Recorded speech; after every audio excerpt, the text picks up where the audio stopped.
নমস্কার বন্ধুরা, দীপালিস কিচেনে আপনাদের সকলকে স্বাগত জানাচ্ছি। আজকে আমি খুবই সুস্বাদু আলু আর পটলের রেসিপি আপনাদের সাথে শেয়ার করেছি। প্রতিদিন পটলের একঘেয়েমি রান্না খেতে যখন আর ভালো লাগবে না, তখন এই রান্নাটি নিঃসন্দেহে করে নিতে পারেন। এটি খেতে দুর্দান্ত হয়। গরম ভাত কিংবা রুটি পরোটার সাথে যদি এই রকম আলু পটলের তরকারি থাকে, তাহলে কিন্তু আর কোনো তরকারির দরকার পড়বে না। তো পুরো ভিডিওটি দেখার অনুরোধ রইল। তো এখানে আলু আর পটল কেটে নিয়েছি, দেখতে পাচ্ছেন পটলগুলো কিন্তু খুবই ছোট করে সাইজে কেটেছি, আলুগুলো কিন্তু ছোট সাইজে কেটে নিয়েছি। এবার কড়াইয়ে তেল দিয়ে তেল গরম করে নিয়ে এর মধ্যে পটলগুলো ছেড়ে দিলাম। এবার 3 থেকে 4 মিনিট মিডিয়াম ফ্লেমে পটলগুলো ভেজে নেব। তো এখানে কিন্তু একটি পটল 4 ভাগ করে নিয়েছি, একদম ছোট ছোট করে নিয়েছি, দেখতে পাচ্ছেন। আর পটলগুলো ভাজা হয়ে গেছে, কালারটাও চেঞ্জ হয়ে গেছে। আরও 1 মিনিট মতো ভেজে নেব। তো পটল একদম ভাজা কমপ্লিট। এবার একটি পাত্রে তুলে নেব। বন্ধুরা, আজকের এই আলু পটল কষার রেসিপি আপনাদের যদি ভালো লাগে, তাহলে অবশ্যই একটি লাইক করে দেওয়ার অনুরোধ করব। আর রান্নাটি আপনাদের কেমন লাগলো সেটি কমেন্ট বক্সে আমাকে অবশ্যই জানাবেন। তো এখানে পটলগুলো আমি তেল থেকে তুলে নিচ্ছি। এবার কড়াইয়ে যে তেল আছে, এই তেলেই কিন্তু আমি রান্না করব, আর বেশি তেল দেব না।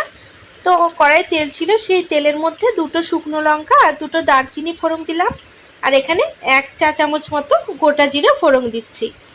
ফোড়ন কিছুক্ষণ নাড়াচাড়া করে ভেজে নেব। এবার আমি এখানে 1 টেবিল চামচ মতো আদা আর রসুন বাটা দিয়ে দিচ্ছি। তো আদা আর রসুন আমি একসাথে বেটে নিয়েছিলাম, আর জল একটু বেশি দিয়ে বেটে নিয়েছি, যার কারণে অনেকটা পরিমাণ মনে হচ্ছে, কিন্তু 1 টেবিল চামচ আদা রসুন বাটা দিয়েছি। তো আদা আর রসুন বাটা তেলের উপর দিয়ে একটু নাড়াচাড়া করে নিয়ে এর মধ্যে একটি মিডিয়াম সাইজের টমেটো বাটা দিয়ে দিচ্ছি। আপনারা চাইলে টমেটো কুচি করেও দিতে পারেন। এবার আরও 1 মিনিট মতো মশলা কষিয়ে নেব। তো 1 মিনিট মশলা তেলের ওপর নাড়াচাড়া করে নিয়েছি। এখন আমি এর মধ্যে 1 চা চামচ মতো জিরে গুঁড়ো, 1 চা চামচ মতো কাশ্মীরি লঙ্কার গুঁড়ো, আর কালারের জন্য 1 চা চামচ মতো হলুদ আর স্বাদ মতো লবণ দিয়ে দিচ্ছি। এবার মশলা ভালো করে কষিয়ে নেব। তরকারির স্বাদ কতটা ভালো হবে সেটা কিন্তু মশলা কষানোর ওপরে নির্ভর করে, তাই সময় নিয়ে মশলাটা কিন্তু ভালোভাবে কষিয়ে নিতে হবে। এখানে মশলা থেকে তেল ছেড়ে গেছে, মশলাটা কিন্তু খুবই ভালো মতো কষানো হয়ে গেছে। এখন এর মধ্যে আরও অল্প একটুখানি জল দিয়ে দিচ্ছি, দিয়ে মশলাটা আরও কিছুক্ষণ কষিয়ে নেব। তো বন্ধুরা, আজকের এই রান্নার ভিডিওটি আপনাদের যদি ভালো লাগে, তাহলে অবশ্যই আমার সাথে থাকবেন। আর আমার সাথে থাকার জন্য চ্যানেল সাবস্ক্রাইব করে বেল নোটিফিকেশনটা অবশ্যই অন করে রাখবেন, তাতে পরবর্তী ভিডিওর নোটিফিকেশনগুলো সবার আগে পেয়ে যাবেন। তো মশলা কষিয়ে নিয়েছি, এখন এর মধ্যে আগে থেকে কেটে রাখা আলুগুলো দিয়ে দিচ্ছি। আলু কিন্তু আমি এখানে ভাজিনি, আপনারা চাইলে ভেজে নিতে পারেন। তো আলু কিন্তু মশলার সাথে দিয়ে 3-4 মিনিট মতো ভালো করে কষিয়ে নেব।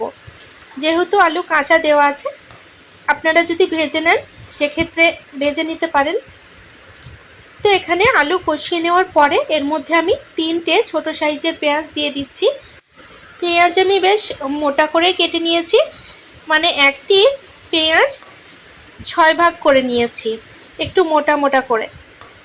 তো এখানে আলু আর পেঁয়াজ ভালো করে কষিয়ে নেব। তো কষানো হয়ে গেছে, এখন আমি এর মধ্যে ঝালের জন্য কাঁচা লঙ্কা চিড়ে দিয়ে দিচ্ছি। ঝাল অবশ্যই আপনারা আপনাদের স্বাদ মতো দিয়ে নেবেন, তবে তরকারিতে একটু ঝাল ঝাল হলে খেতে বেশি ভালো লাগে। তো এখানে সমস্ত উপকরণ ভালো মতো কষিয়ে নিয়েছি। এখন আমি এর মধ্যে ছোট বাটির 1 বাটি জল দিয়ে দিচ্ছি। তো জলের পরিমাণ কিন্তু খুব বেশি দেব না, যেহেতু আমি আলু পটল কষা করব, তার জন্য আপনারা যদি আলু পটল একটু ঝোলঝোল রাখতে চান সেক্ষেত্রে জলের পরিমাণ বাড়িয়ে দেবেন। তো 1.5 বাটি পরিমাণে জল দিয়ে দিলাম, দিয়ে তরকারিটা ভালো করে নাড়িয়ে দিচ্ছি। তো ঝোল ফুটতে শুরু করেছে।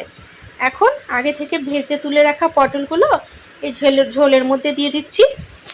এবার নাড়াচাড়া করে দিয়ে তরকারিটা ঢাকা লাগিয়ে মিডিয়াম ফ্লেমে 5 মিনিট হতে দেব।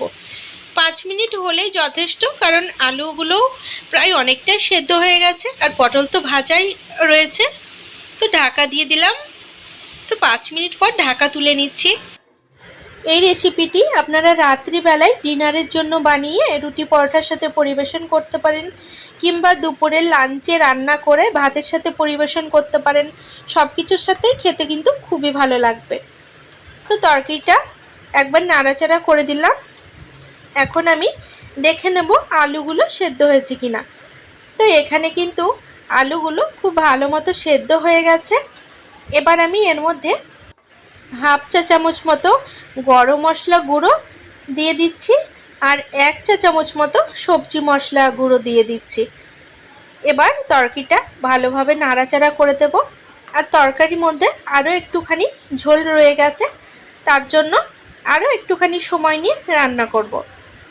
নামানোর আগে আপনারা উপর থেকে ধনেপাতা কুচিও ছড়িয়ে দিতে পারেন, সেক্ষেত্রে তরকারির স্বাদ আরও দ্বিগুণ বেড়ে যাবে। তো বন্ধুরা, রান্নাটি একদিন হলেও বাড়িতে বানিয়ে দেখবেন, কারণ একঘেয়েমি আলু পটলের তরকারি বা পটলের তরকারি খেয়ে যখন ভালো লাগবে না, এই তরকারিটা খেলে কিন্তু সমস্ত পটলের রেসিপি খাওয়া ভুলে যাবেন। এটি এতটাই সুস্বাদু হয়। আর রান্নাটি ভালো লাগলে অবশ্যই আপনারা আপনাদের নিকটবর্তী আত্মীয়স্বজন বন্ধুবান্ধবদের সাথে শেয়ার করে নেবেন। তো তরকারিটা কিন্তু একদম রেডি। এবার আমি নামিয়ে নেব।